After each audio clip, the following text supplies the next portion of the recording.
doing this. She's done that before. She'll like crawl underneath and then she'll find the switch and then she'll press it. Gone.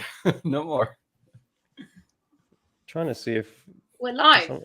It says we're live. Yeah, We're since we're live now. Let me scooch this.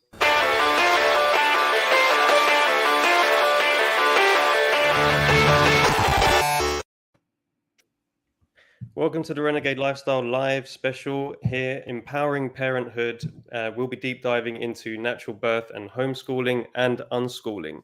So with C-section or cesarean rates rising globally, with more and more interventions by the medical system during birth, we explore the benefits of natural home births for the child, mother, and the family. As well as that, with the sort of pandemic protocols and now woke culture flooding the traditional Western education system, there's also been a huge rise in homeschooling and unschooling. We'll explore how you can homeschool or unschool, all the benefits and challenges with that as well. So we'll definitely be the solutions to all of these issues that we've got today. Just a quick intro to all the people out there who haven't seen this channel before. We aim to seek and help you empower yourselves with practical strategies and information to exit the matrix and become ungovernable. So please help other people by liking and sharing this to as many people as possible. So let's kick it off, shall we? So my wife recently gave birth. So that's the reason why actually we've gone with this topic today, because recently my wife gave birth to a beautiful baby girl. And we were looking to home birth due to reasons we'll discuss shortly. But unfortunately here in Cyprus, it's actually illegal to have a midwife accompany the birth at home. And that's like that in many countries, I believe. So yeah, we decided, because it was our first birth, to kind of go down the traditional route. And it had its benefits in a sense, but it had its challenges as well. So we actually went to a clinic here in Cyprus, which was promoting natural birth. It's actually one of the only ones here in Cyprus. So they, to be honest, surprised me in a sense where they actually were pretty good. They didn't really push any medications. They weren't pushing for even sort of relief, really. So they were quite hands-off in that sense. Yes, they did all the kind of interventions like checks and sweeps and all these kind of things, which I understand has its own issues that go along with that. But we were pleasantly surprised with how they dealt with it. But there were definitely also some parts of things that we could have maybe improved on prior to the birth, because our doula also, she actually wanted us to go to a chiropractor to help with my wife's back and sort of put things into place. But we didn't actually have time for that. I mean, well, we should have made time for that. But all these little things that people kind of don't look into, they can help assist with natural birth. So we did go to the clinic, like I said, and we actually ended up having a natural vaginal birth, but we did have, my wife had the epidural after 23 hours of labor, which is unbelievable. And she, I know she's watching here, so I'm very proud of you. She did an amazing job. And there were potential things that we could have done maybe prior or especially post to help navigate the birth as well, especially for you guys who are sort of potentially having your first child. It is a bit of a minefield. There's a lot of things to learn. And that's why we decided to have this live today with loads of incredible people here. We've got incredible information to come out of this. We're going to now introduce everyone as well. So first of all, we've got Nickita, who's been on my podcast before, from When Push Comes to Shove. Just introduce yourself, Nickita, and what you do. Hi everyone, my name's Nickita and I'm the founder of When Push Comes to Shove. Thank you very much for having me here today, George. I run the alternative maternity structure. We specialise in non-clinical care, I must stress that, non-clinical care, holistic birth keeping. We train doulas and birth keepers. We provide non-clinical care in 10 countries for women that would like one-to-one continuity of care throughout their pregnancy and birth and beyond. Perfect. Thanks, Nickita. And we'll move on to Alison and Nelson there, Sacred Birth Symposium. Just introduce yourselves and what you guys doing. Hey guys. Hey everyone, we're Alison and Nelson of Sacred Birth Symposium, and something that sets us apart is that we're parents, and we were just so inspired by the home birth of our daughter that we decided to put together an entire event. We hosted this past March of this year, and we had 12 speakers, and they spoke on all topics: holistic, fertility, pregnancy, home birth, and postpartum. And we are just now working on creating a platform to get that information out to the world. Nice. Yeah, I've also had these guys on the podcast as well, so definitely check that episode out if you haven't seen it. Rebecca from It Takes a Village. First time, not the first time we've met, but the first time that you're on the show. Just introduce yourself and what you do as well. Yeah, hi everyone, and thank you so much for inviting me and for opening this beautiful space and putting some focus on these super important topics. So I used to work as a professional Pilates teacher, and this is somehow how I came into this whole thing. I worked a lot with pre and postnatal women, and then I did teacher training for Pilates teachers. And she talked about that being a doula has really helped her to understand the needs of women around birth. And this is how I came into a doula training. And during that doula training, I fell pregnant. And this opened a whole new world to me. After that, I never actually taught any pre and postnatal Pilates class, but I knew that if I'm going to have a child, I want to have a home birth and a totally undisturbed, unassisted home birth. And I had 2 of them following, and that was super amazing. And through all of this, through the Pilates teacher training, the doula training, and then my home birth and becoming a mom, I also realized a lot of how much violence is present in our lives, in my personal private life, but also in society, and especially around birth and around raising children. So this is one of my big passions, and a passion and a longing is around the village, because I believe that we cannot do all of this by ourselves. So this is how I came to create It Takes a Village. And I do many different things, but one of them is supporting moms and parents in that journey from pregnancy to raising their children without any institutions. And one thing I want to say to everybody who's listening now, please be gentle with yourselves, because I believe we all do the best we can with the knowledge and the resources we have at this very moment. And it is so easy to judge ourselves or judge each other, but now you're here, and that is amazing, and hopefully you'll learn a whole lot of things. Maybe you'll be triggered, maybe you'll feel some fear or guilt or shame or grief or whatever. Hold yourself with gentleness and love, and we all develop and heal and release and become a better version of ourselves every single day. So I wanted to, Perfect. for all of you to hold it while you're listening. That's a perfect message there. Thanks, Rebecca. So yeah, excellent. You haven't been on the show, but you've said some very beautiful words there. So just to kick us off, so yeah, let's go into the first topic, which is the benefits of home birth and the sort of solutions in today's world, because things are changing, things are moving, and things have moved. Like I said earlier, there's a lot of there's a move towards cesarean/C-section births, whether that's incentivized by time management on the doctor's behalf, or just parents wanting to schedule it in so they have a specific birthday. It kind of intervenes with the actual natural birth protocols and natural birth process. So I wanted to go into, I think maybe we're going to do a panel discussion anyway, but maybe Nickita kicks this off with why home birth. Why would someone do a home birth / a free birth potentially, and what are the benefits to those?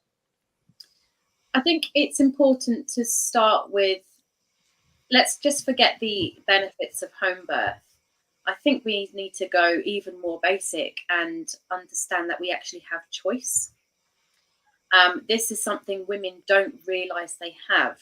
So the system is set up, and it's almost insinuated that what you're being told during your pregnancy and birth is law. And I'm only speaking here from the UK because I understand the human rights in birth in the UK. I can't speak for other countries, but certainly in the UK, there is no such thing as you're not allowed. So many women don't realise, one, that home birth is an option, two, that it's safe, and three, how dangerous a hospital birth can be. Now, that may be quite triggering, but I want to clarify that with your birth will be as safe as you feel. If you are feeling very unsafe in a home birth environment, I would never encourage you to give birth at home. If you feel safe in a hospital environment, that's where you should go. So I think it's less about encouraging towards home birth or hospital birth, but I think this should be encouraging choice and empowerment, and more importantly, informed consent. You're only as informed as the information you have in front of you.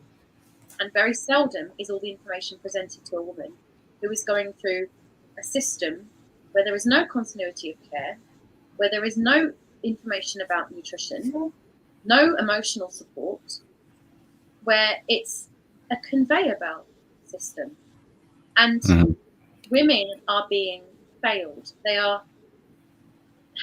They go through the most unspeakable trauma, emotionally and often physically, when they give birth. They enter the system happy and healthy, and they leave downtrodden and traumatized from their birth experience.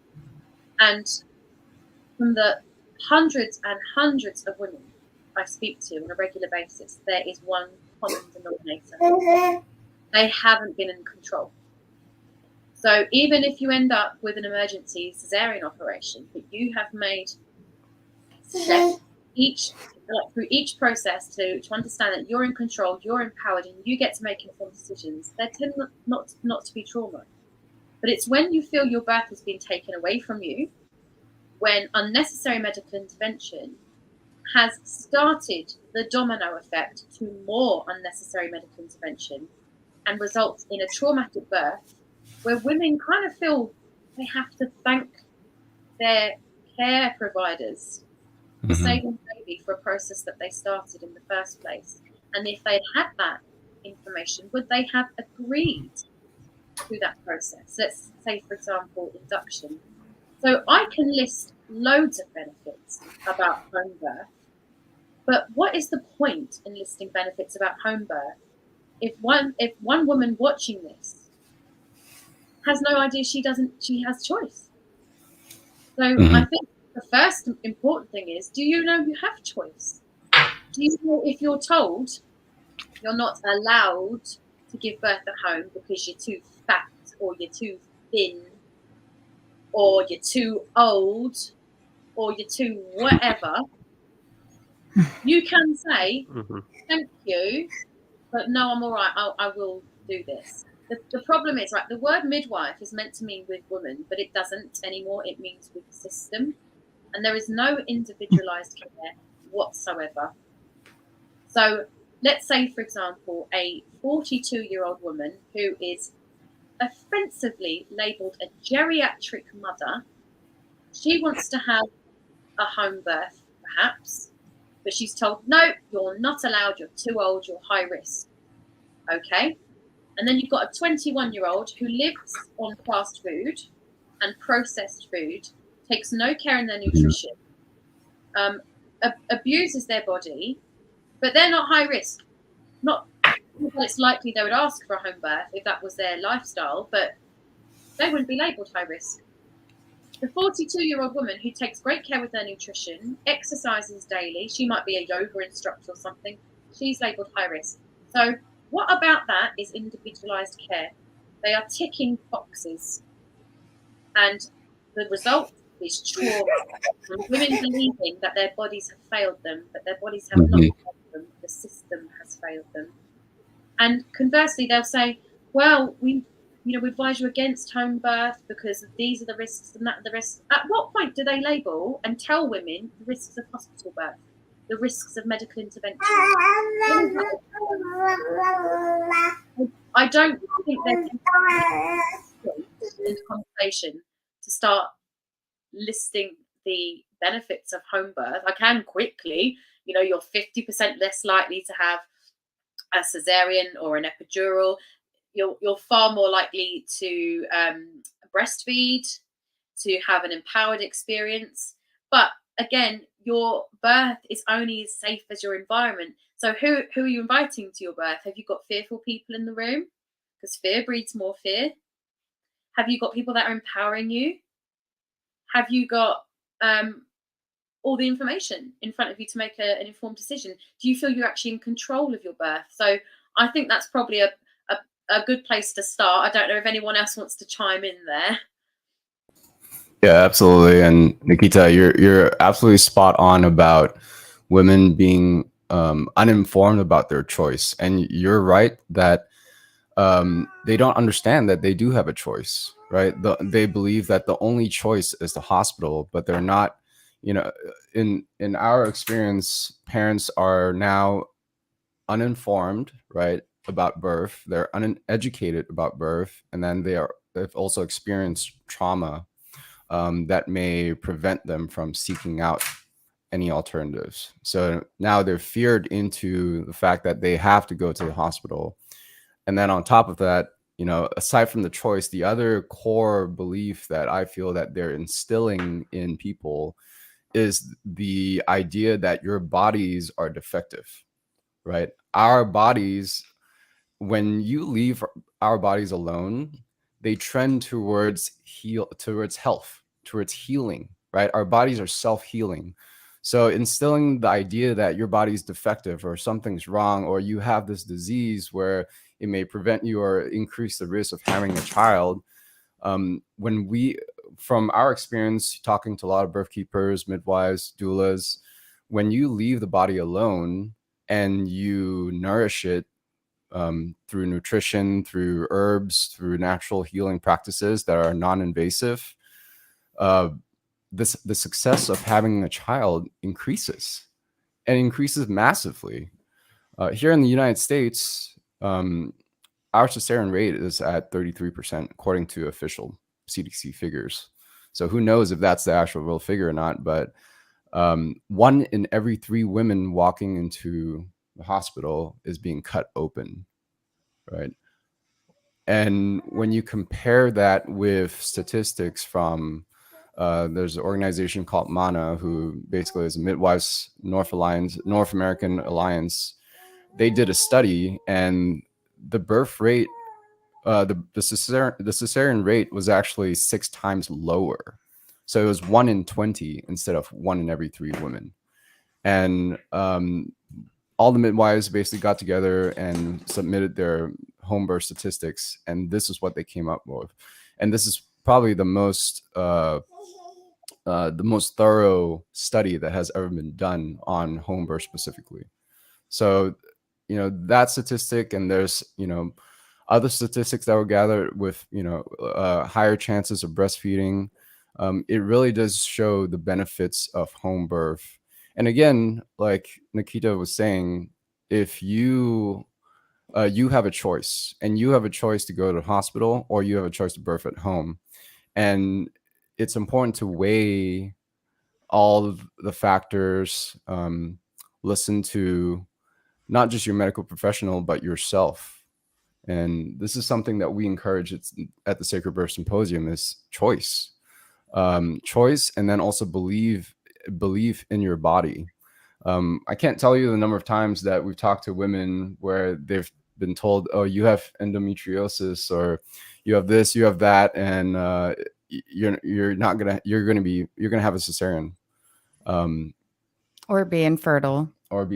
Exactly. You can't have a baby, right? And there's been so many instances where they've totally smashed that belief. So I think it's time for us to, again, take things into our own hands, take responsibility for our health, for our children, and forge a new world together. And we're so blessed to be a part of, this panel, because this is how we start, right? This is how the home birth revolution begins. And it's funny that we have to have a revolution about home birth, because that's how we used to birth hundreds of years ago, or just 100 years ago. It's absolutely insane. I mean, for any of you watching who aren't quite ready, or you're not on that journey yet of leaving the system, and you're more focused on mainstream statistics, well, why don't you look at the World Health Organization suggestions with cesarean sections? The WHO actually say if any hospital's cesarean section rate exceeds 10%, there is no better outcome for mum or baby. So why, when you just ask your local trust, your local hospital, what is their cesarean section rate? And I recommend everyone to follow an Instagram account called Kemi Birth Joy Johnson. She, on a weekly basis, does hospital statistics and breaks them down in ways that you can understand and to see the actual truth. So I think if you Googled what the cesarean section rate is in the country, you'll see a very low figure compared to what it actually is. And like you were just mentioning, women don't know they have a choice. And it's all well and good us coming on saying, yeah, home birth's really good, but we don't want to do the same thing as the mainstream. We don't want to push anything. It's about empowering women in their choice. There's already a system that will tell you what to do. Absolutely. It's about, hey, ladies, do you realize your body was designed to do this? Yeah. Compared to another physiological process, does anyone who's watching need help vomiting? Yeah, and Nickita, also they should ask their practitioners or OBs that, have you ever attended a natural home birth? Right? Yeah. Have you ever seen a natural home birth? Not just vaginal. So a lot of obstetricians will get confused with the word natural. So by natural, I mean physiological birth. So no induction, no stretch and sweep, no CTG monitoring, no epidural, no ventouse. I'm talking about a physiological birth. So that you're completely correct. Those are the questions that women should be asking. Right. And then take into account, right? So if this practitioner has never seen a natural physiological birth, but has only, done pharmaceutical births, right? It's like going to McDonald's and saying, hey, give me your opinion on natural healthy salads, right? Yeah. So you wouldn't go to a mechanic to get your nails done. Yeah, exactly. I think it's amazing. Oh, sorry, go on, Rebecca. Yeah. No, I wanted to add two more things to this topic. Like, first of all, I believe that it is also a lot up to us parents or parents to be, and especially also moms and women, to actually learn about birth, because it's one of these huge events in humanity or in our lifetimes, and most of us have never learned anything about this in school or anywhere else, or from our parents or anything. So I feel it's also our responsibility to learn about this and to take the power back by getting that information. And there's so much out there. You can see the most amazing births somewhere on YouTube and so on, and there's fantastic literature. And I'm sure if anybody who's listening now wants to know more, they can contact any of us. if they want resources. And the second thought I wanted to share is, I wish that we come to integrating the knowledge that love is the true healer. So what if the whole system would just remember this, and instead of labeling anybody or anybody's birth as high risk, what if they would call it, this birth or this mom or this family needs extra much love, or something like that. If we would go away from the fear and bring love and trust into our bodies, and we have often given our authority away, and that happens a lot during birth, that I hear a lot of women saying like, oh, I'm gonna go to a hospital to, like, they're gonna deliver my baby or something. That's like you're giving it to, handing over the power to somebody else, and you're saying like, well, I don't know nothing about how this is gonna happen, and they're gonna show me. Like, if we bring this back to ourselves and really believe in our bodies ourselves, and that also these professionals, that they too support us in remembering that our bodies are miracles, and that they believe in our bodies. What the soul has been saying, that our bodies are made to birth children, and our bodies are made to heal. And if those people who we are coming to for support, for healing, not that birth is an illness or anything that needs to be cured, that's also something that could be remembered more often of the system. But if we go there to ask for help, if we go to doctor or midwife or nurse or whatever, that they remind us, your body is magnificent, your body wants to heal, your body wants to birth, your body knows how to birth, and so on. I think just this attitude would make such a big difference. Mm-hmm. Yeah, and Rebecca, what you just said reminded me too that I'm not afraid to say that birth is the most important issue of our time. A lot of people will talk about the financial issues, the economy, this and that, human rights. Birth is actually the most important issue, and people ask, why should I care about birth, right? Well, that's our origin. Each one of us goes through birth, whether you're someone in a poor person in Africa or the most powerful elite in the world, we all go through birth. We're all born into this world. So this experience with birth, coming to this world, is the first experience that you have of what the physical reality is like. And what better way to protect our children than to bring them into the world in a calm, happy, safe environment, rather than lights, camera, action, people running around stressed out and pulling babies out of vaginas with vacuums and all that stuff, right? What we need to foster an environment, and that needs to be protected, and that's why we feel with birth, like it is sacred. It is completely sacred. It is something that we should all band together to protect. So thanks, Rebecca, because that really reminded me of the fact that birth is really the most important issue of our time, and it needs to be guarded, right? And not just talking to women, but also men, right? We need the men to get involved in birth. Women are the ones giving birth, but men are also a part of it, right? Men are the other side. Men provide the safe space. They provide the safe environment for the woman to give birth. And that is our role as men, and to champion this. I mean, the first person to safeguard birth should be men, right?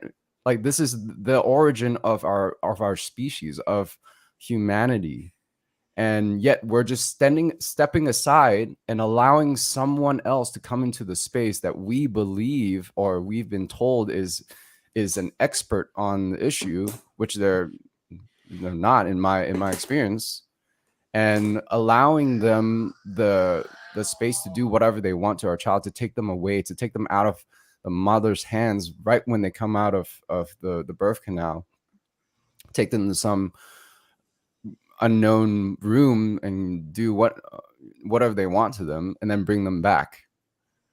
I think that's completely ridiculous. And if you're a man and you're allowing that to happen to your child, you need to think a little bit harder about, you know, what you're doing, what you're allowing these people to do to your child and your woman, right? Wouldn't you want to trust the person, to know, to be there, to oversee, you know, what is happening to your family, your child that you are bringing into this world? I mean, I can think of no better thing to safeguard than, you know, my child, my wife. But then the problems come in where you actually do have autonomy over your body and you do get protected, and the system don't like it. And this is very raw for me today, because first of all, I deal with so many social services cases where women call me because they've taken autonomy over their birth and they've been reported to social services for it. And someone had the police called to her house yesterday for a free birth. Now, one, free birth is not illegal in the UK, and two, it wasn't a free birth. The midwife, not illegal in the US either. No, but the midwives declined care. It wasn't a free birth, it was an abandoned birth. And they had the audacity to report her, and the police turned up at her house. This is disgusting. We are human beings. And from where I'm standing and my experience, the very people that need social services don't seem to be getting their support. And then it's women who have decided to have an empowered birth, take control and assume responsibility for their health, because the system are so frightened and obsessed with a certain outcome and birth to look like a certain thing. They don't allow for informed consent, and they don't allow for individual choice. And I want to read you something that was posted by an Instagram account called Trusting Birth. And it says, how to keep a woman ignorant of her true power. And it says, sabotage her rite of passage as a woman, childbirth, then convince her that you saved her baby, trauma bonding her to her abuser, singing their praises and defending them at all costs. How to keep a woman in wounded maidenhood instead of maturing to motherhood. Sabotage her rite of birth, a rite of passage as a woman, childbirth, then convince her that you've saved her baby, trauma bonding her to the abuser, singing their praises, defending them at all costs. It's almost like Stockholm syndrome. It is. Yeah. And we've all heard of the Milgram experiment. What happens when people are told by authority to do something? The Milgram experiment showed us that we are very likely to harm another human being if someone in authority tells us to. And this is what I see peppered in to the systemic outcomes of women who have taken responsibility for their birth. They're almost gaslighted and told, well, who told you could do this? Well, I've said I'm doing it. That's what I want. Yeah, but someone must have done it. And if they've coerced you, we're going to call social services and your child's at risk. So they're almost threatened. Yet there's people I've known in my life that are very abusive to their children, neglect their children, and the social services, when called, close their case. I don't understand what's happening. Well, in fact, I do. It's a fear. It's a level of fear. It's a greater consciousness of fear. So Nickita, Rebecca, there's a question I do want to raise, right, based on what you're saying. Do you think that change can actually come through the system, right? Like, no. So rather than setting up our own system, do you think we can actually change what they're doing at any point in time, right? No. Yep. I I feel, don't think so. we feel the same way. Yeah, George, you know, how, you know, and I think that's why it's important that we all come in here, we discuss these, and I want to support you, Nickita, because like I love what you're doing, and I want to support you, Rebecca, because I love what you're doing as well. And this is how we build the parallel system, right? We build an alternative where parents can come, because at the end of the day, what's most important, right? Like throw the system out, throw the medical stuff out, throw the holistic stuff out. At the end of the day, it's giving parents a choice. That's what's most important, right? Giving parents the choice and the ability to make that choice. So if there isn't, when push comes to shove, or that there isn't, it takes a village, or there isn't Sacred Birth Symposium where they can actually go and find alternatives, find information, then their only choice is the system, right? Which I don't believe either can be changed from within. Same with the political system, right? It's not going to happen. That isn't a choice. That's coercion. Yeah, exactly. The default seems to be going to medical help. That's the default, because there's a lack of information around the alternative space, and that's what we've seen, and that's why we keep going. Yeah, you don't have a revolution without ruffling feathers, do you? But right. Here's the thing. I don't think one person here is telling anyone you should have a home birth. No one's doing that. We're saying, what do you want to do? Now, what I have found with people that have started to find me, they found me quite late in their pregnancy, and they've called me almost with an assumption of, well, the system are telling me this, I'm sure Nickita will tell me this. Nope, not interested in telling anyone how or where to give birth. Not at all. Because I do not want to do the very same damaging emotional abuse, to be honest, that I see from the system, the coercion. I want to say, what do you want to do? And you know what? Sometimes women don't want to take responsibility for their birth, and that is absolutely fine. And we do have a system that will serve you very well. If you want to be indemnified for responsibility, cool. It's not about right or wrong, good or bad. It's about individual choice. And if we have removed choice from women, what bloody hope have we got? We have none. But when women come to me and they go, oh, they're telling me I've got to be induced because I've got a big baby, they're kind of expecting me to go, no, because this, that, and the other. I don't do that. I will say, okay, well, why don't you go to the very system that's telling you to do this and ask a few questions? Can you define big, please? What is your margin of error that your scans carry? What percentage of induced babies end up in the neonatal intensive care unit? So, I don't want to do the exact same thing as the system coming from another angle. That would be rubbish. It's about empowered. And sometimes they'll find, I actually feel way too overwhelmed to make a decision. I'm just going to go with them. That should be supported too. There's no black and white in birth. Everyone is different. And if you're being told there is black and white, you're either being lied to or they are severely misinformed. Today, I watched an Instagram video of newborn twins and a nurse or a doctor shoving a rectal thermometer up that baby's bottom.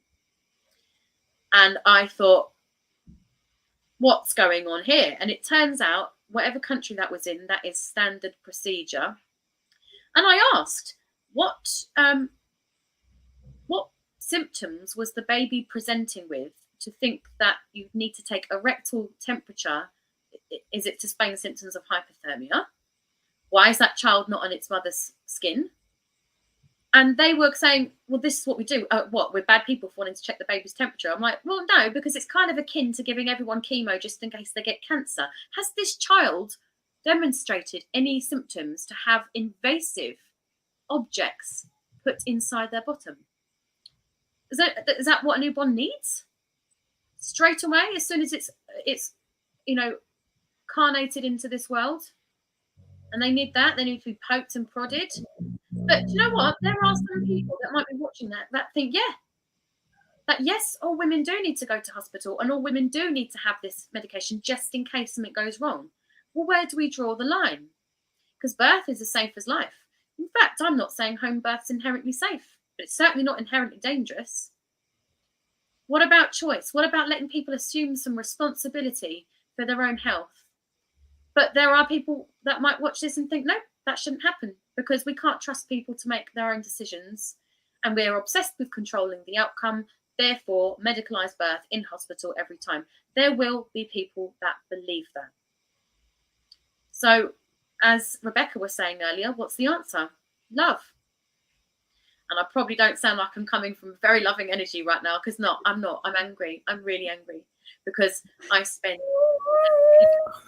an amount of my time to fight off a system and helping. Well, that's good. We should get angry. That's the thing. Like, you know, a lot of people are just passive or apathetic, right? They're just like, yeah, it's happening, but what can we do, right? Well, it's time to get angry, because our birth is under attack and it's being attacked.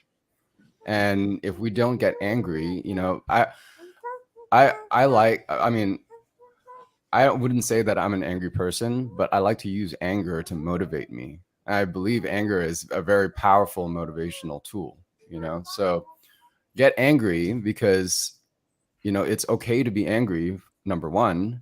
And number two, you should be angry, right? Yeah. We shouldn't just be standing by and allowing this to happen. No, it's the passive support of the system, right, that is making this all fall apart. But when it falls apart, we'll be here to catch them, won't we? Totally. We're filling the gaps at the moment, and we're going to continue to do this. Sometimes I run When Push Comes to Shove alone, right? I've been doing it for 2 years. I get inundated with emails for advocacy services like social services or rights in birth. And sometimes I get off the phone and I cry, because it hurts me to see how women are suffering at the hands of a system that is judgmental, controlling, coercive. And suffering unnecessarily. I can't do this anymore. But I have to. I have to do this. Because, you know, if we start letting go and giving up, what hope is there? Yep. And if I can't, there are women in the world that need permission to get a job, who need permission to go to school, who need permission to walk in a certain place. If I can't stand up and talk, what hope have those women got? It's, you know, some of you may be watching thinking, I'd like to talk, but who am I to do this? Who am I to do that? I'm here to say, who are you not to? Because, yeah, there are days where I feel like going, oh, I'm throwing in the towel. This is too much. But I have 2 daughters. And I'll be damned if they end up being the little handmaids in their tail. They have to understand their power, their divine feminine power, and own it. Yep. Because femininity has become a mockery. And I think women are being wiped out of consciousness. If we don't stand up and do something and hold our space and hold our power, it's going to be a snowball effect. I'd like Rebecca's take on this, because she's a lot calmer than me right now. Yeah, we need Rebecca to balance it out a little bit. No.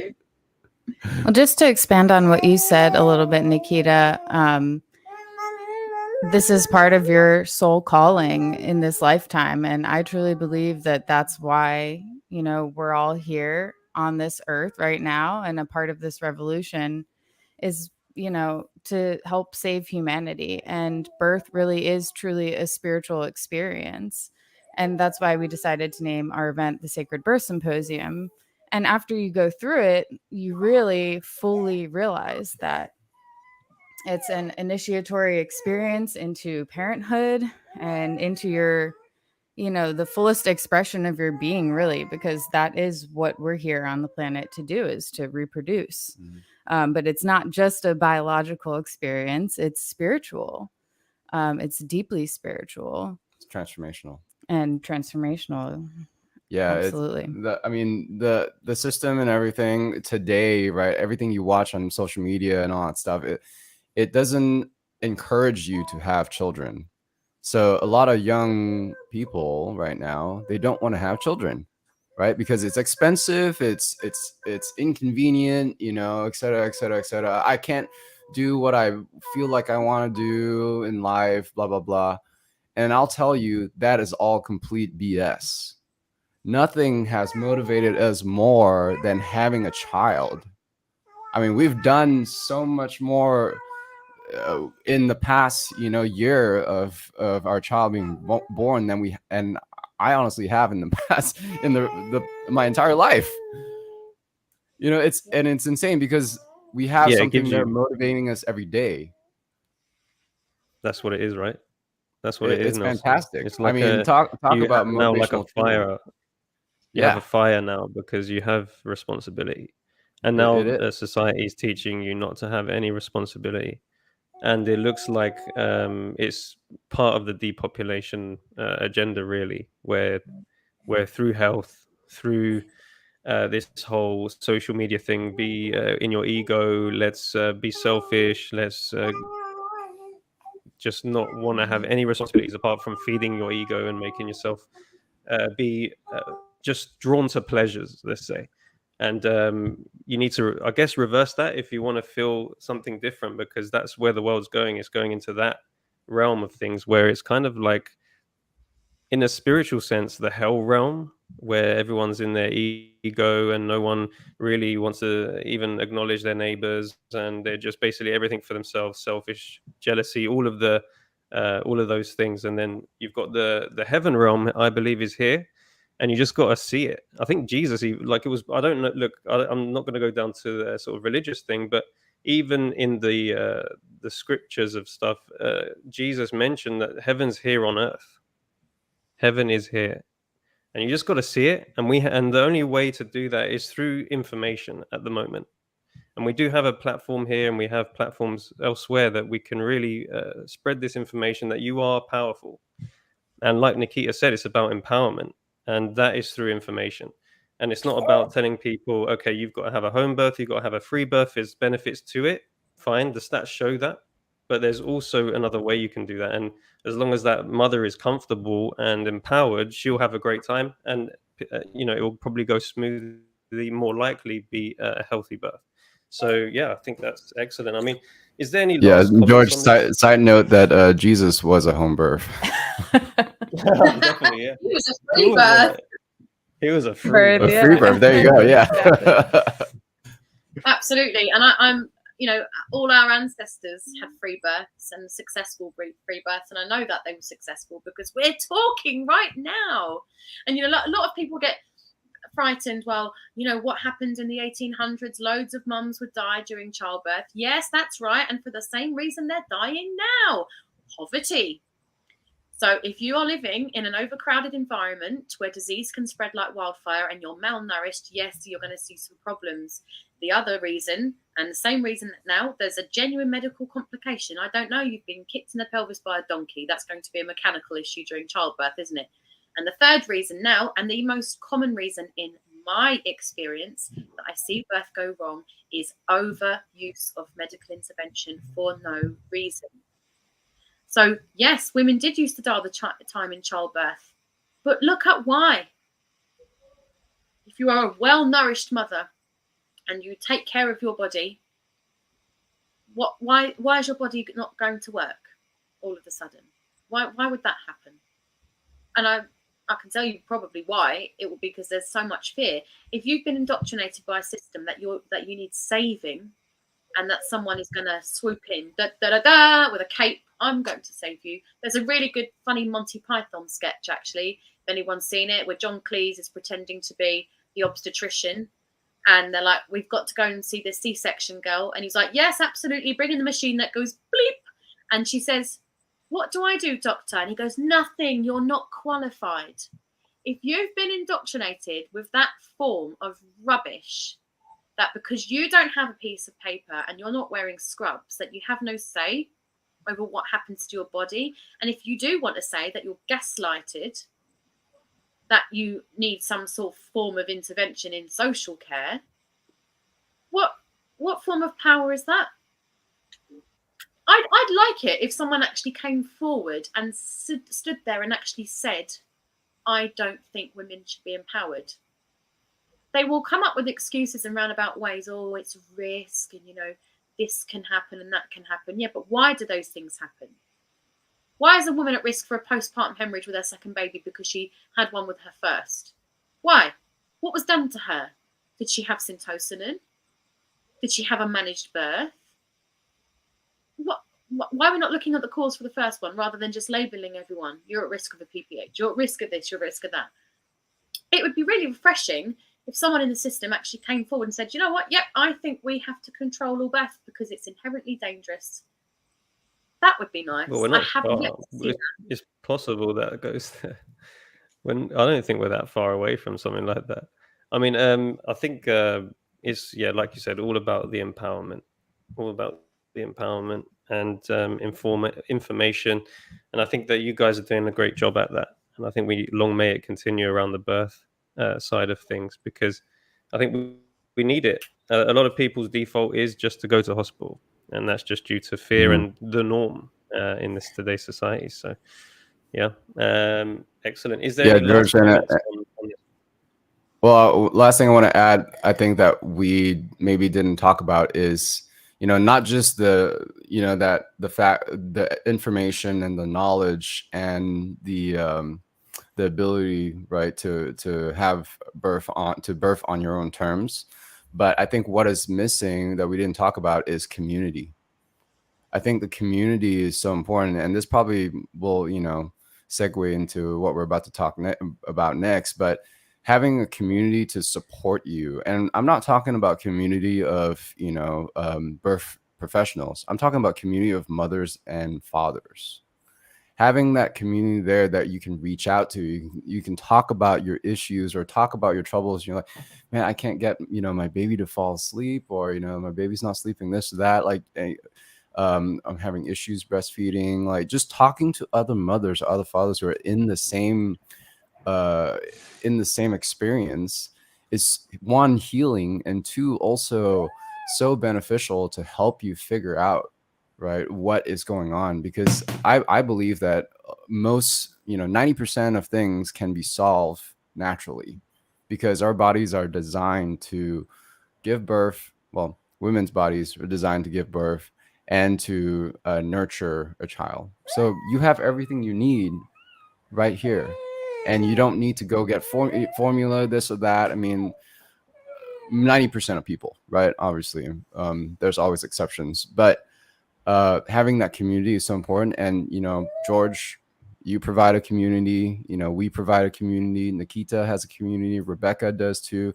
You have options and you have choices, and I encourage everyone to join, right? To join in. If you're seeking support, if you're feeling lonely, find a community, right? Whether it's any of us here or, someone it's good to be a part of something more than yourself.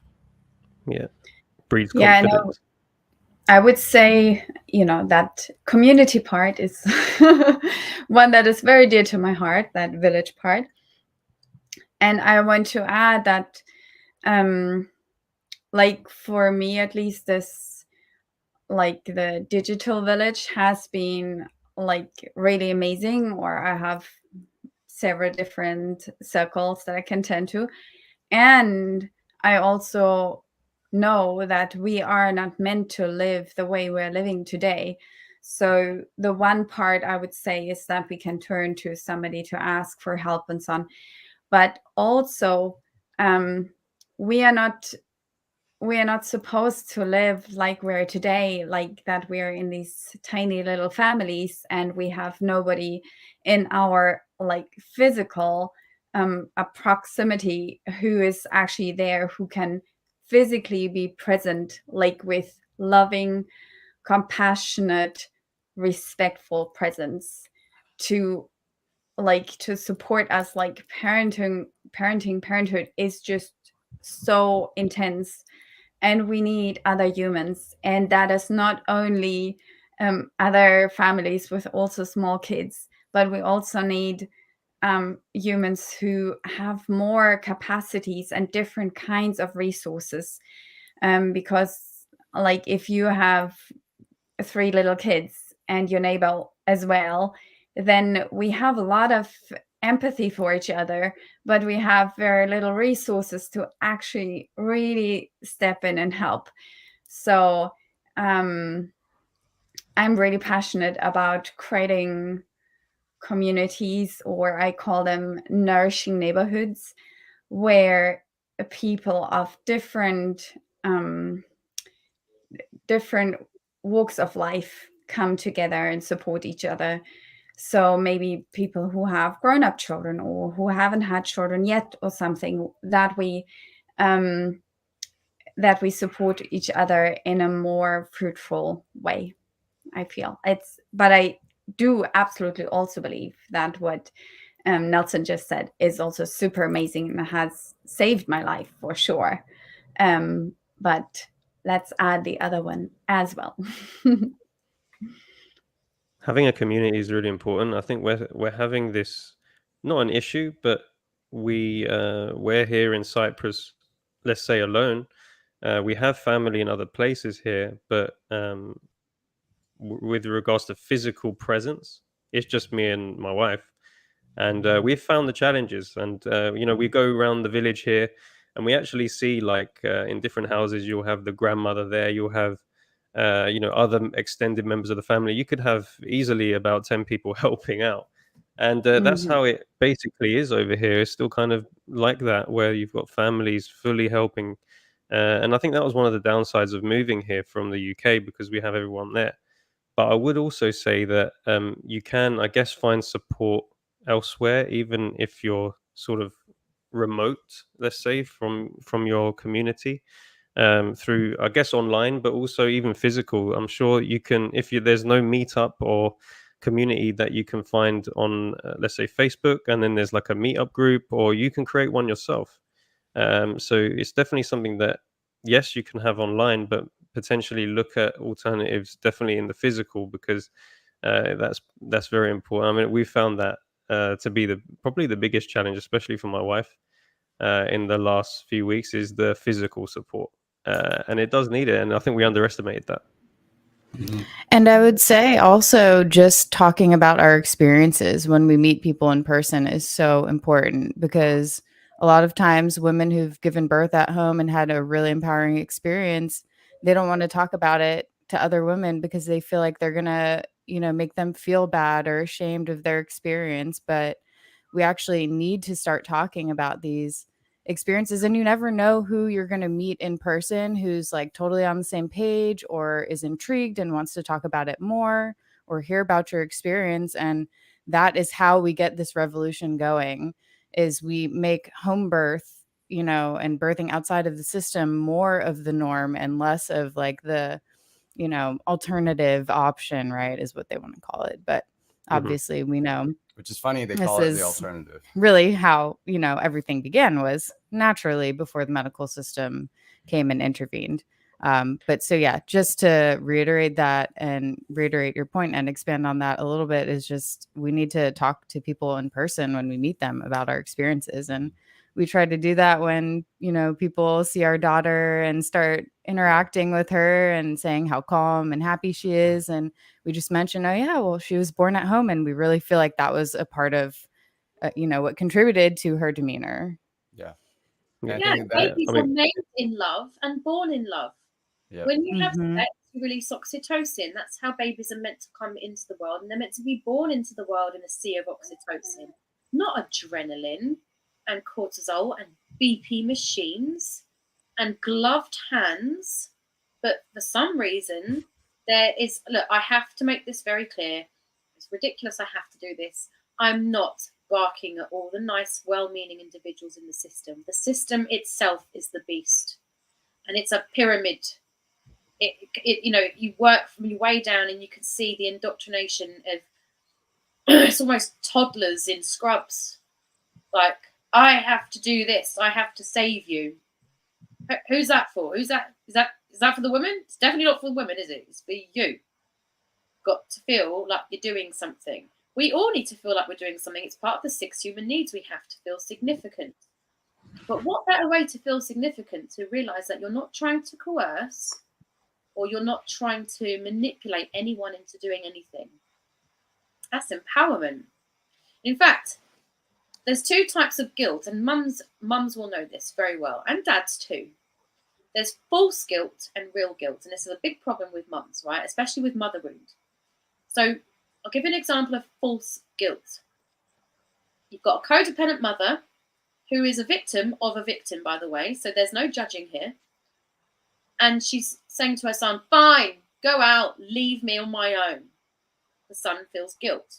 Not real guilt, because that woman has suppressed and coerced and manipulated someone else in order to have a feeling. That's false guilt. Real guilt is when we know we have purposefully suppressed, coerced, manipulated another human being against their will. That's real guilt. So many mums, and I think it's important what Rebecca said at the beginning, saying if you feel triggered or ashamed, be kind and gentle to yourself, because we can only make decisions with the information we have in front of us at any given moment. So a lot of mums have this mum guilt, this mother wound, and remember, our cells have memory. We do have to make a decision whether we're going to cut this or carry it on and breed it into our children. More guilt, more shame. You do know we're not here to suffer. We are not here to suffer. We are here for one reason only, and it's to bring love to the world. And I don't even mean love as an emotion. I mean love as a state of being. It's about using our calling, and it just so happens that the calling here is birth and children, using our callings to bring love to the world. We can't put out fire using another fire, which is why we can't fix the system. Although I will volunteer to come in and train as many hospitals as you would like, so you can understand the law when it comes to free birth, so people aren't reported social services for no reason. But I'll put that to one side. I think it's about coming from a place of love, making choices from a place of love instead of fear. Although very hard to get, it's a very difficult balance, because, you know, as we were saying a minute ago, we've got to get angry, because you can't make a change about anything in the world unless you actually recognize there's a problem. And I am angry because I'm sick of seeing women sabotaged, and I'm too long in the tooth to say nothing. I don't have that good girl thing anymore. I've got to just, let them get on with it. That's fine. No. And ladies, if you want to do that, that's fine too. Again, remember, we are all victims of victims. Our parents were probably suffering some sort of emotional trauma as a child, and we are just products of their victim mentality. And we don't have to keep doing this. We can cut this time. I'm ranting, and I'm going to stop. Once you see it, once you see the trauma, and once you see the programs, it's a lot easier to start dropping them off and start erasing them, start changing them. New ones pop up every time that one goes away. But it's about that consistent work on yourself to try and change that cycle, because you can see cycles. There's often things that actually amaze me when you have certain situations, new situations in your life, and let's say your parents had some kind of trauma and they weren't together or something like that. Suddenly you have a new situation in your life, and thoughts come in your head like, where did that come from? And it's often programs from your parents or from your environment that come into your mind for out of nowhere, erase, or at least try and ignore and not act on all the thoughts, because thoughts are just thoughts. They're not necessarily you. And I think that's the important take on that. I think in terms of like erasing trauma, or at least working towards it. But a lot of people don't even really notice the trauma. I think that's the hard part, is actually acknowledging those traumas and knowing that maybe, you know, I've been passed some of that over, or environmental traumas from school, which we'll now have to move on to, is the school system. But it is all around the fear that can be passed down from all kinds of different vectors, like I said, school, from family, from environment, news. Hopefully no one really watches the news on this who's watching here today, but there's all of these fears that come up from these information sources that you receive. I'm starting to sort of think that we receive information, and that information dictates how you think. In any case, you're almost like a transmitter of information, so you need to watch out what information you receive, and it needs to be empowering and positive for the most part, at least. Not to say you need to bubble yourself in bubble wrap, but at least have a majority of information that you receive under your control into the positive and empowering side. So yeah, I think that's a nice segue into the homeschooling and unschooling part of the show. And I think we should really dive deep into this, because there's been such a massive amount of new parents who have now withdrawn their children out of schools in the West, the Western society for the most part, due to things like the woke agenda in schools, where they're just really pushing that now, and it's pretty insane. And then you've also got just in even before the woke stuff, the level of indoctrination that is going on in there, and the amount of trauma that's just flowing around, and also it's actually part of the Prussian school model. I think there's a book called Prussian School. I'll have to look up what it is, but it's basically all the school systems that we have now is based on the old Prussian model, which basically teaches the kids to be just obedient, and when the bell rings you move, and just all kinds of like things that you don't even think about as being negative because it's just normal, but actually it's deeply controlling and trains you to be kind of like a slave and an obedient worker, and not to be free thinking, entrepreneurial, think outside the box, blah blah blah. So I think we need to dive deep into this, and the positives, and how you can go about homeschooling or unschooling. What are the benefits? There are challenges that we want to sort of discuss as well. So yeah, I guess I'll give this over to Rebecca. So what are the benefits to the sort of homeschooling, unschooling realm, and how do parents do that if they're completely new to this as well? Yeah, thank you so much for including this important topic. And yeah, for me, my own journey began, I think it was very much inspired through my free birth, because like I said before, that and the doula training really highlighted for me how much violence was present in my life and in society in general. And then as my kids were little and I was diving more through attachment parenting and radical unschooling and peaceful parenting and gentle parenting and aware parenting and all these, I became so much more aware of what was actually happening. And like you said, George, many of these things felt so normal for me and for many people because it's been practiced for such a long time.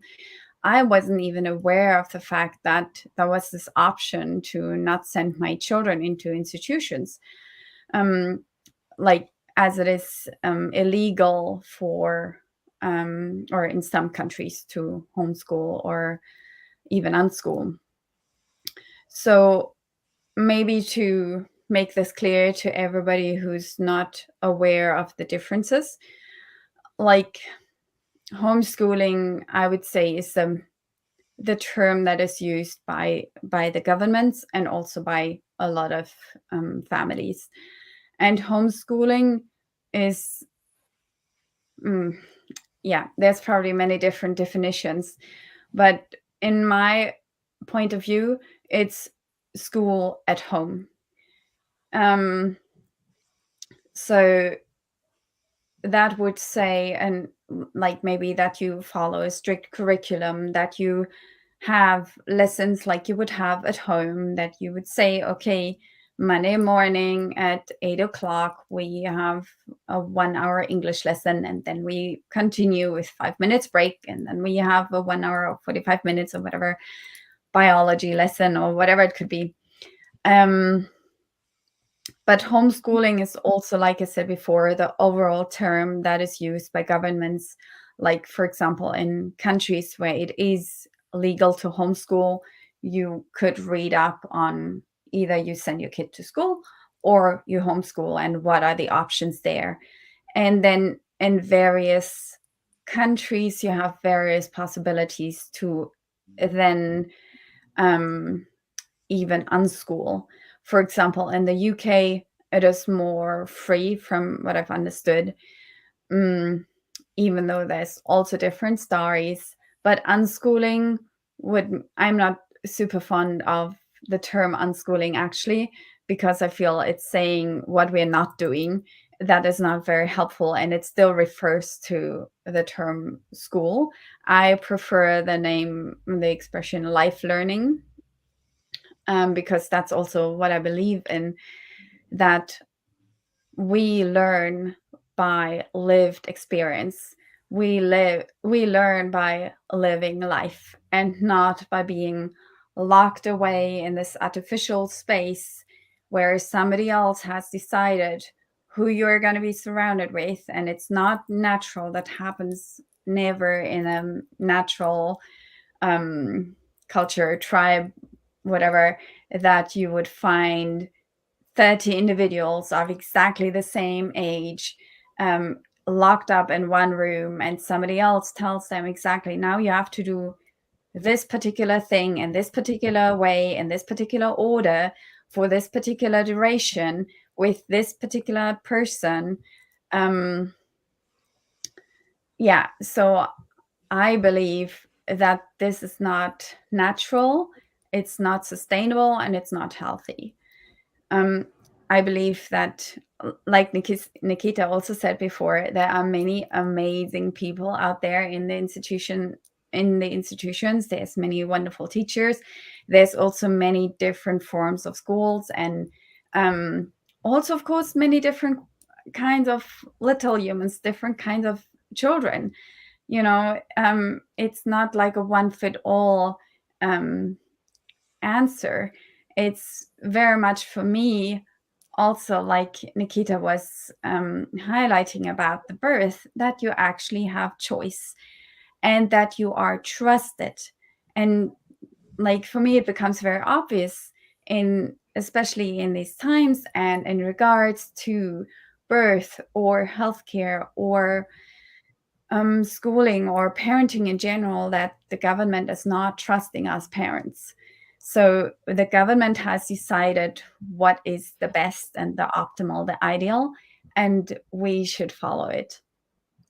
And I think that's just a perpetuation of what we ourselves have learned at school, because even at school, when we were at school, there was somebody else who told us what to do, who told us what was right and wrong. So we learned very early in life, all of us who have been going to school, that somebody else has the authority over our lives. Somebody else has more answers. Somebody else can tell me what is right or better or best for me, even though they're not living my life. They don't feel my feelings. They don't see the world through my eyes. And for me, one of the big eye-openers was when I started reflecting on that time that I spent at school. And in the country where I grew up, I got one of the highest degree from high school. And I went to school for 13 years and then to university.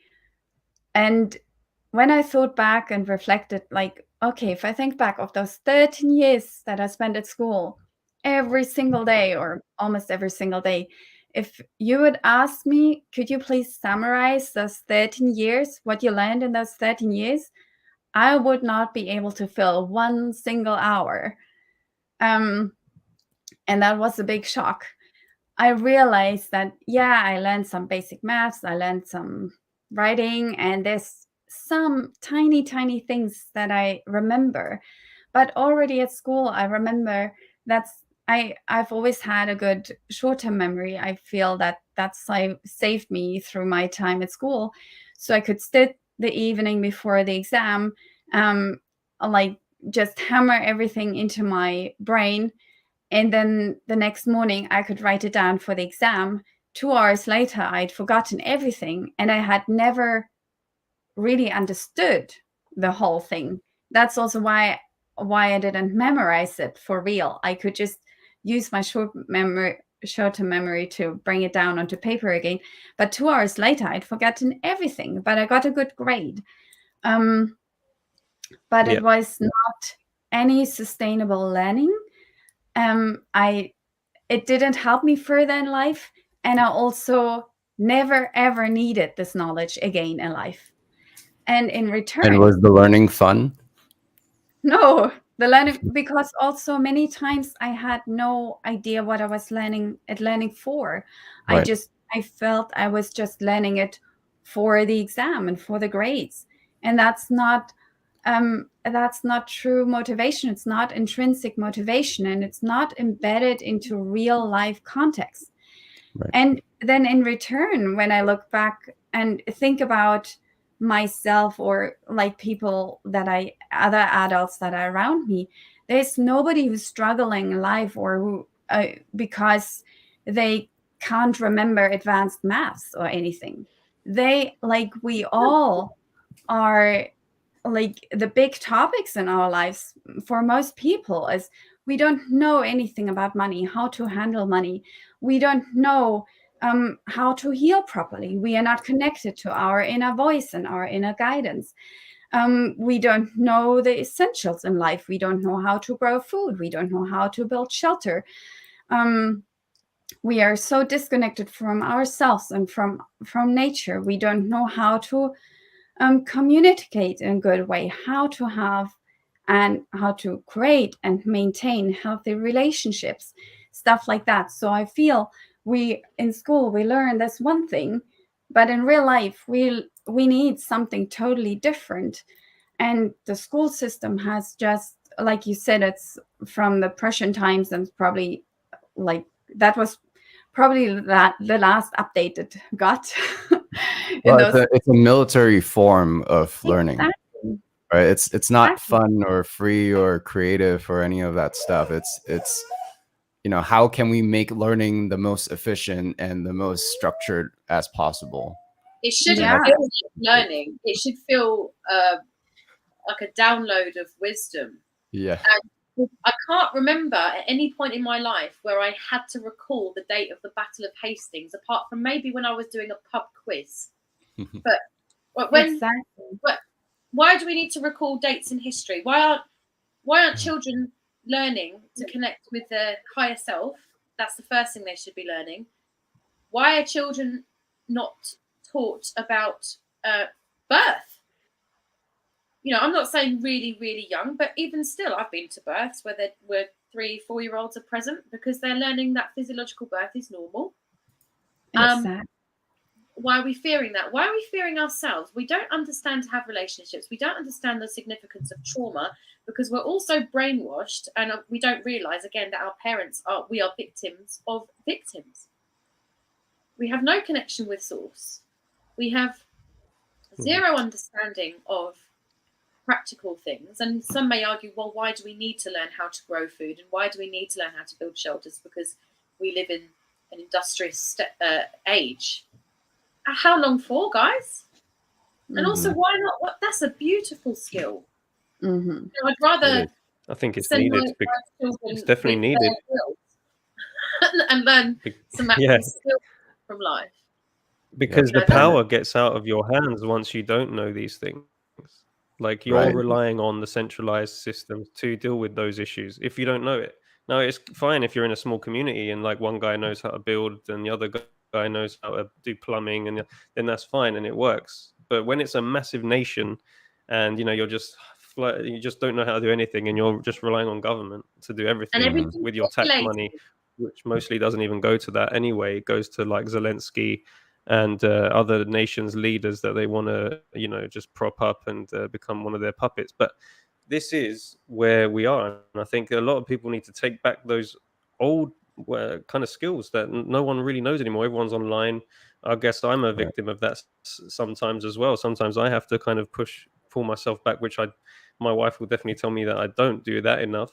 But it's definitely something that I want to, like, I do go to the land and water my new trees that I've planted just to learn these things. I've gone to an off-grid ranch to go and see how they do that. And these skills are, I think, the most empowering. And you can ask anyone once they start doing that, that's one of the most beautiful things, and the most, like, it makes you feel really good, rather than just being behind a screen all the day. And I got some interesting stats here as well about unschooling. For a lot of people who think that, look, higher education, again, I think there's a double inflation here where so many people do it now. The value of it is basically worthless. So no one gets a job. Only a few people get good jobs, and most of the jobs are in the system, like if you want to be a lawyer or a doctor or something. And then you've got, so the statistic is, if you do go into higher education,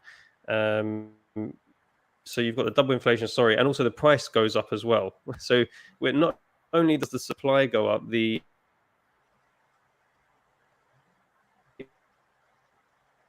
I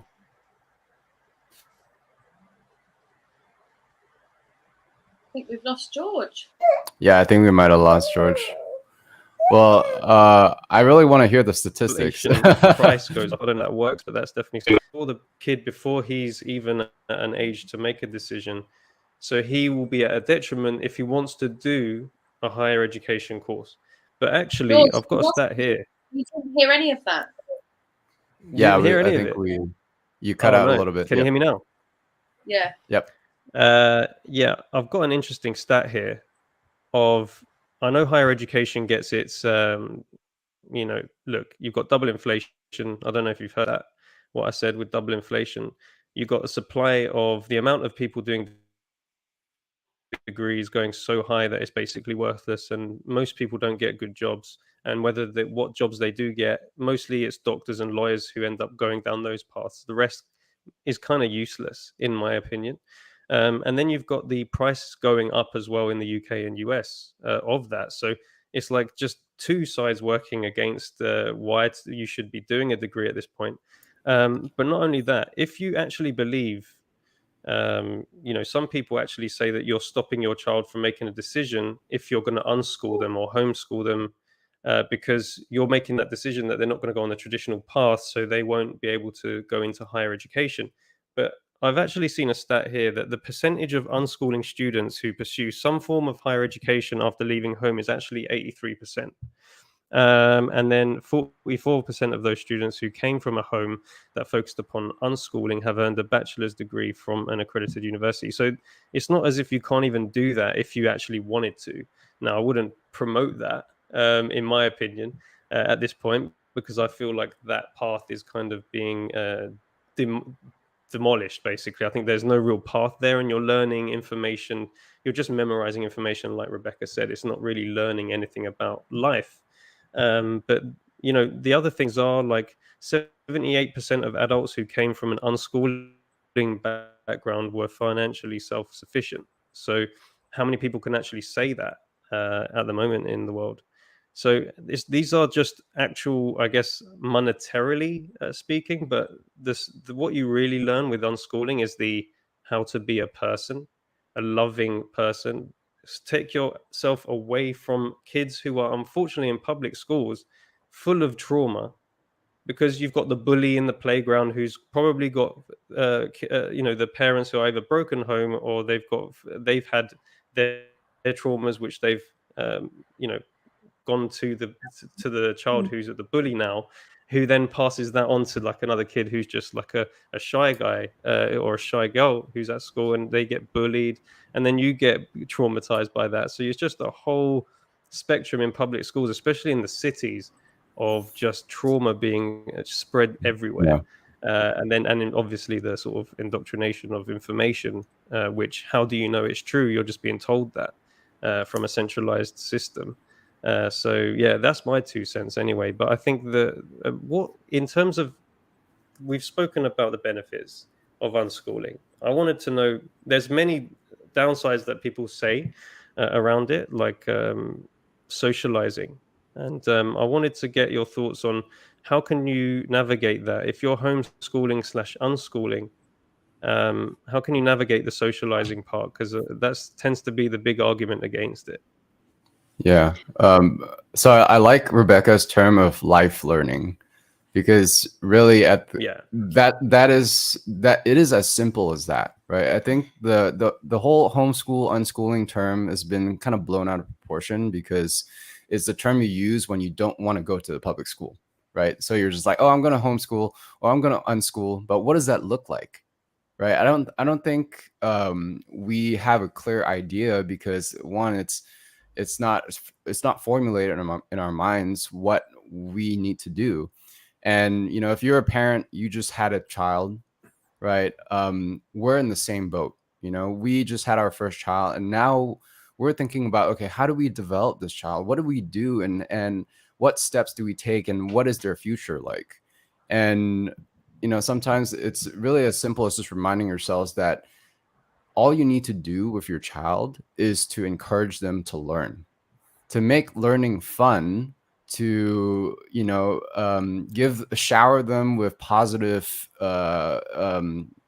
praise and stuff when they do learn, right? Clap for them, and also the other thing is, you need to be present with your child, right? You need to observe, you need to look at their social cues, and foster this idea of that, hey, learning is fun. I like learning, and I feel good when I learn. And then give them the ability to then decide on what they want to do, right? What do they like? Give them a choice. I think again, it goes back to what we were talking about with birth, right? We're giving women a choice. So we have to give the child a choice as well, right? Let them choose what they want to learn. Let them choose how they want to learn, because I learn differently than Alison, and I probably learn differently than George and Nickita and Rebecca, right? So we all learn in our own ways, and once we mature enough, we understand how we learn, and we can use that as a powerful tool. So the homeschooling unschooling term, I think, should really be life learning, right? We need to learn how to learn, and also encourage that behavior. So as long as we're doing that, I think we're on the right path, right? There's no one structured thing like, here's a plan that you got to follow, or this or that, because everyone's life is different, right? Some people have to go work in 8 to 5. What does homeschooling or unschooling like for them, right? Some people can stay home with their child all day. Well, what does that look like for them, right? It's hard for me to give a structured answer, like you got to follow this plan or that plan. But what I would say is just encourage them to learn every chance you get, right? Show them how to learn, show them your passion, for example, right? If you love playing the guitar or playing music, sorry, the challenges of having a little baby sometimes.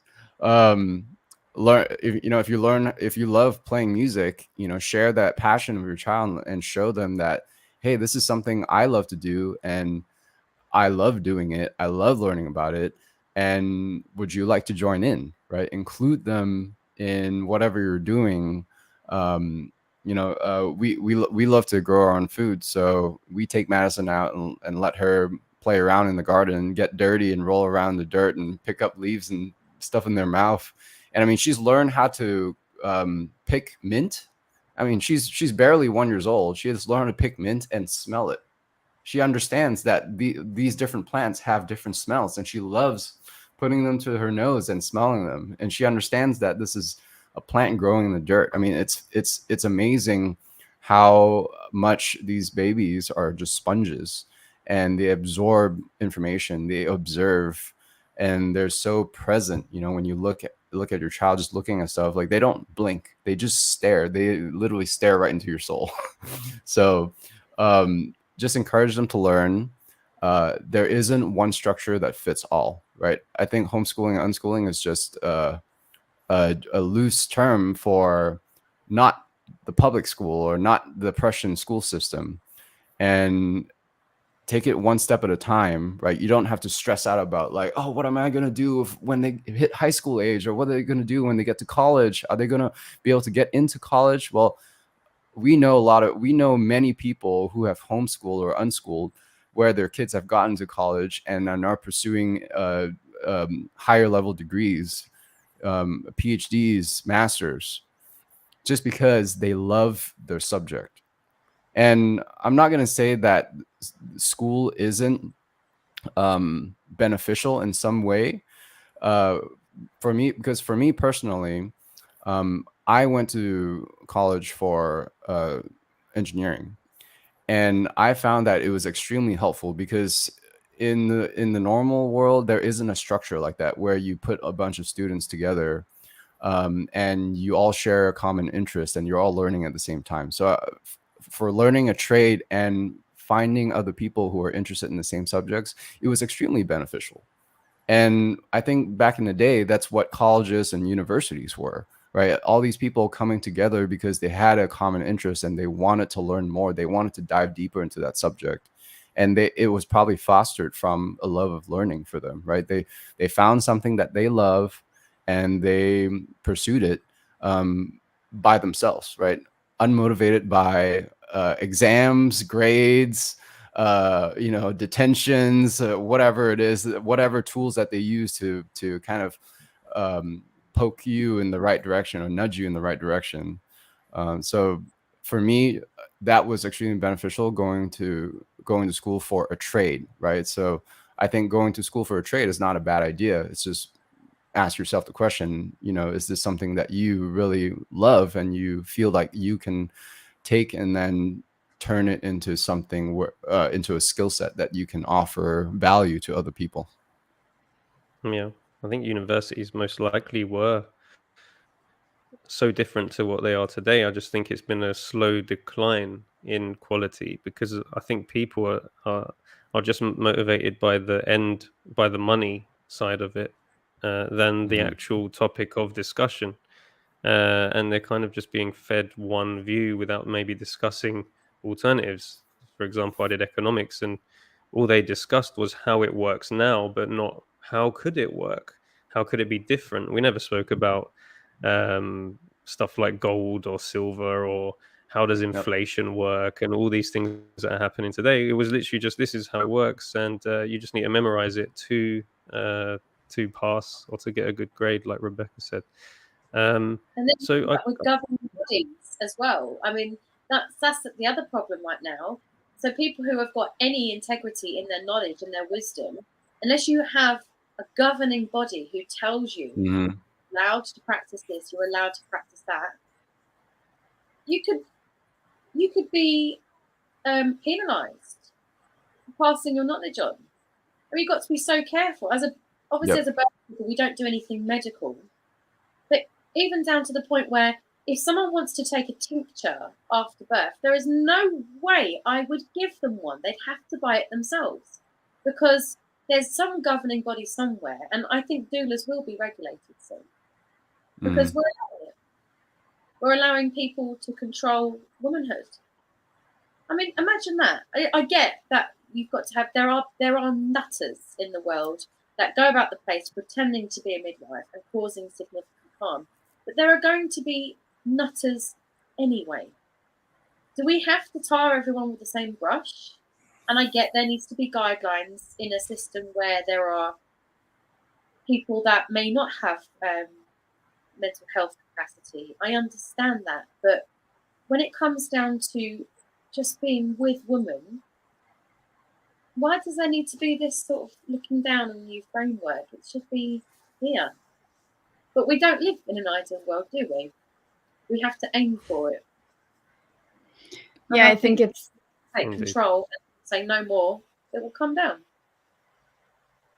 I think it's going back to this like coming back to ourselves. And if everybody was like connected to their inner selves and could make their own judgments, like, I want to learn from you, and what you're telling is not really resonating with me, or is not what I need right now, or something, then we don't need anybody else from the outside putting a label onto somebody or something. We can just choose for ourselves, and we have this inner guidance that is that we can turn to, and then everybody has a free choice.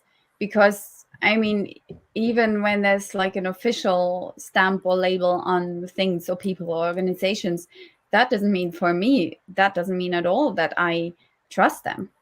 That is just somebody in the system has decided that this is how it is. So yeah, I just wanted to say something what as a like comment to what Nelson said. Like, the way I see it is that I believe we all, and especially little humans, they want nothing but to learn. Like, this is what life is about. We naturally learn because we're here to live, and we want to figure out how the world works.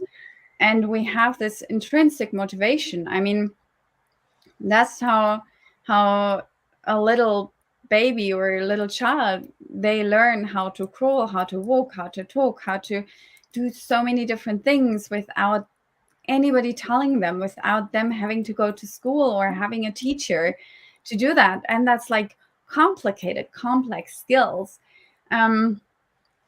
So in the way I see it is that school actually very often, like I said, not always, I'm not generalizing, but very often it cuts off this intrinsic motivation, and it cuts off our inner desire to learn, because now suddenly somebody else is coming in and saying, no, but this is like, you can't be interested in this, or you can't learn about this now, because I have decided you need to learn this now, and then you need to learn that. And no, now the hour is over. Now you have to stop learning about this. Now you have to learn about this.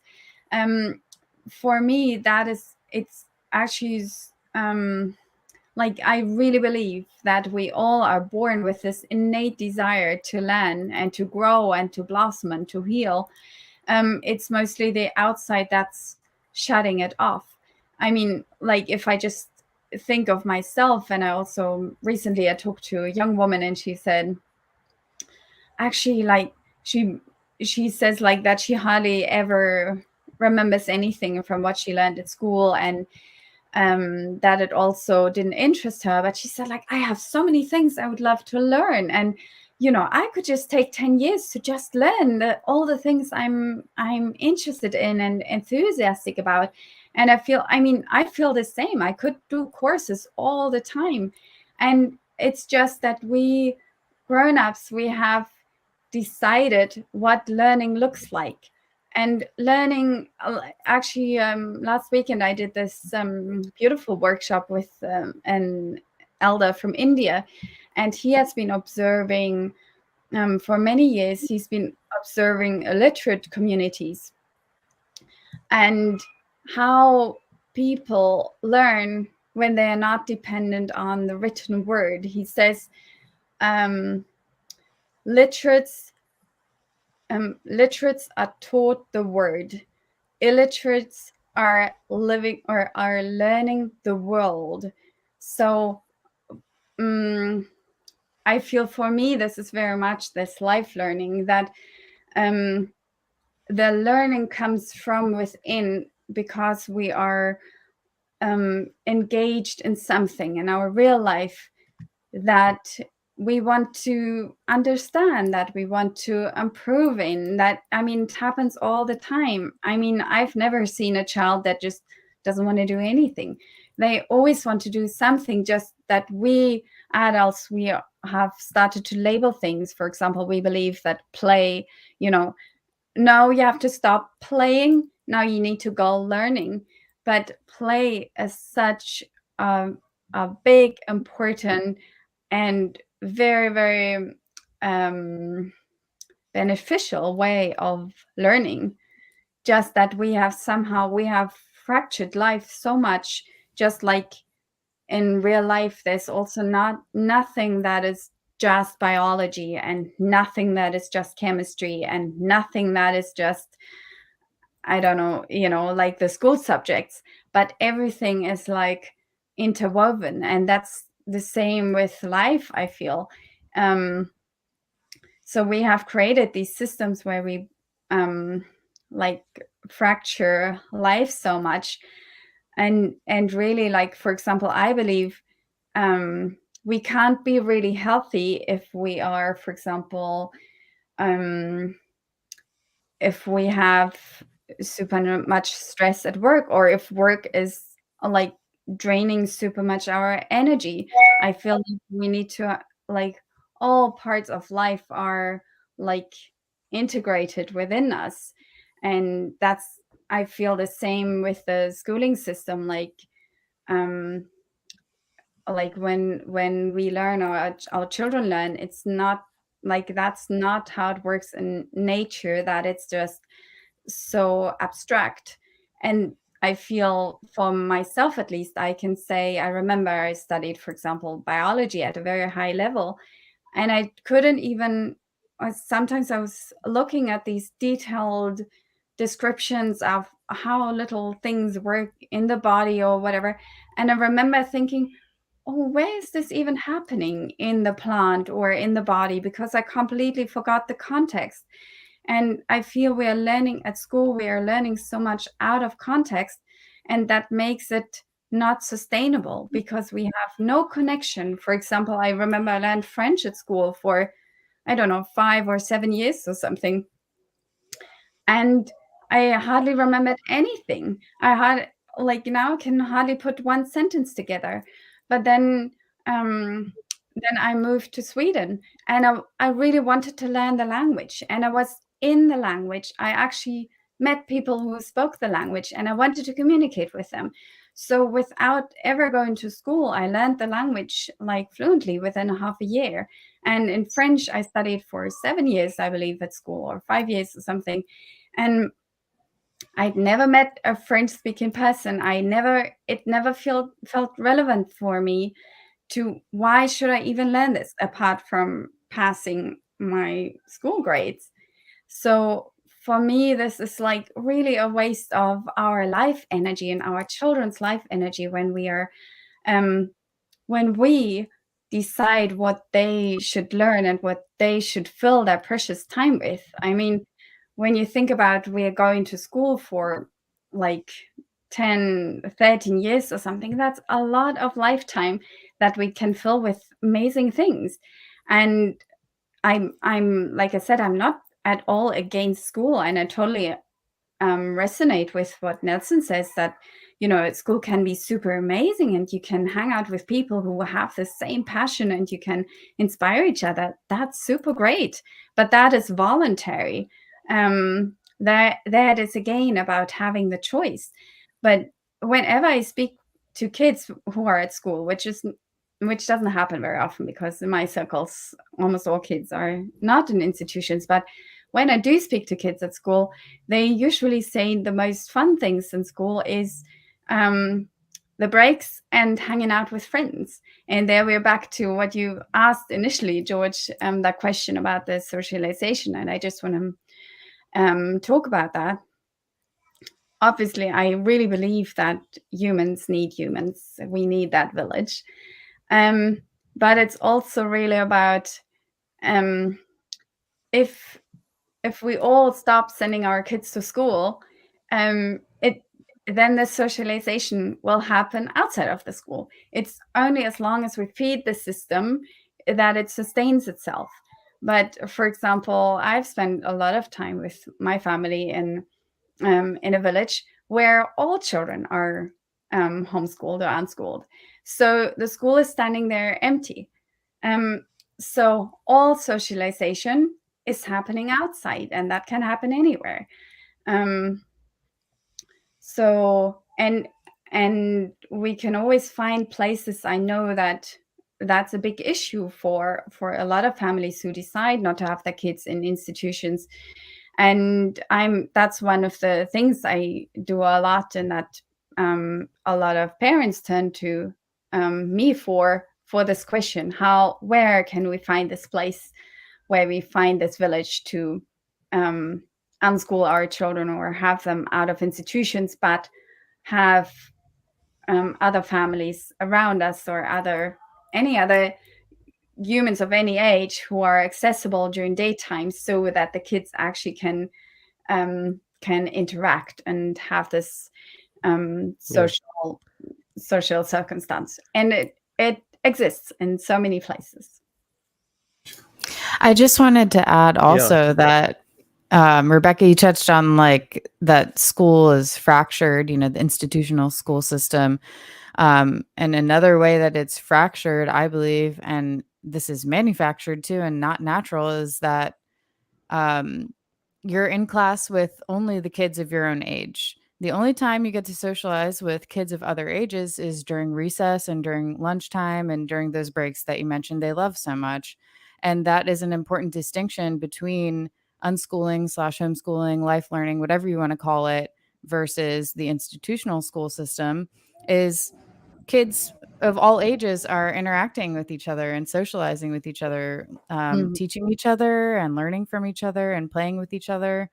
And not just kids, adults too.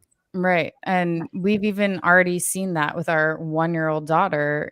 She plays with kids all the way up to age, 10, 11. And after she hangs out with them, she's walking more because she sees them walking and running around. And it's just amazing for her already to be interacting and socializing with children of other ages. And so I just really wanted to highlight that is such an amazing thing about having community outside of the school system, and, not just lumping your child in with kids of the same age. Yeah, well, I actually love hanging out with kids who are homeschooled or unschooled, because they can actually have a full conversation with an adult. When you meet someone who's 15 to 16 years old and who's only been in the public school system, like, they can't carry a conversation with you because they don't know how to interact with you, right? They don't interact with adults often, so they just have no idea. But with homeschool kids, I mean, we're having full-on conversations and like playing games together and everything. I was just amazed and blown away when we did hang out with a family who, invited us over for Christmas, and we were hanging out with their kids. I mean, it was such a eye-opening experience that it just totally blew away whatever, people were telling me about homeschool and socialization, and these kids never get socialization. That is, again, complete BS. It's actually backwards from what they tell you, of course, like we find with most things. Yep. Yeah, I think with the socializing thing, I mean, there's so many different ways you can. This before we wrap up, because we actually have to end the stream soon. What we have to do is, I think, in my personal opinion, is like, if you wanted to do unschooling / homeschooling, life learning, I think you need to first of all go and find people who are doing the same thing. Create that little community. You can go to each other's houses. You can let them learn together, and also whilst you're walking through life, they will learn a lot and socialize a lot also. But also they will pick up things that they will be interested in, like, oh, I love how does that work? They will ask these questions. Kids ask questions, and then at that point maybe you can either get a tutor in or go to some kind of class where she or he can learn more about that, and then take it forward from there. And there's so many clubs they can go to. Like, there's just so much socializing that they can do outside of school, and a lot more healthily as well. But yeah, we do have to wrap up there. It was a long stream, longer than we anticipated, but it was excellent information, guys. Thank you very much for today. Thank you very much for you guys for joining. I wanted to go around and just basically ask where you guys can be found. So Nickita, where can they find you and your work? Thank you. Thank you very much for having me today. And it was an absolute pleasure to be on a panel with such beautiful souls who are making a difference in the world and remembering their true nature. So thank you, ladies and gents. You can find me at whenpushcomestosharv.co.uk. or you can find me on Telegram at Awakened Pregnancy and Birth. I'm on Instagram when .push comes to shove. Various other social media, but everything's on my website. So thank you very much. Nice one. And Nelson, Alison. Yeah, and again, just want to reiterate, thank you for having us. And we're so blessed to be on a panel with people who are doing amazing things. I love being around people who are taking action because I think that is what we all need to do today. We all need to take action. So, if you're feeling called and, you want to learn more about natural birth and you want to get a download of knowledge, we have actually recorded our Sacred Birth Symposium 2023 event. So we have 12 speakers recorded. There's 16 plus hours of content. There's a companion guide that you can download and a network list available on our website. Our website is www.sacred-birth.com. And we have a platform where you can purchase access to get all this information, get a quick download, and get you going. We just launched our Sacred Birth Symposium comprehensive home birth guide, and it'll walk you through everything from conceiving a child all the way to postpartum. And then from there, you can probably reach out to Rebecca, who has all the information on how to develop your child. So thanks again, George, and thanks, Nickita and Rebecca. Absolute pleasure. Thanks, George. Thank you, everyone. Thanks, guys. Rebecca, how can they find you? The audience, how can they find you? Thanks again for coming on. Yeah, thanks to everybody. It's been a wonderful conversation. Thank you so much for inviting us and bringing us together. And thanks for everybody who's been watching and hopefully be as inspired.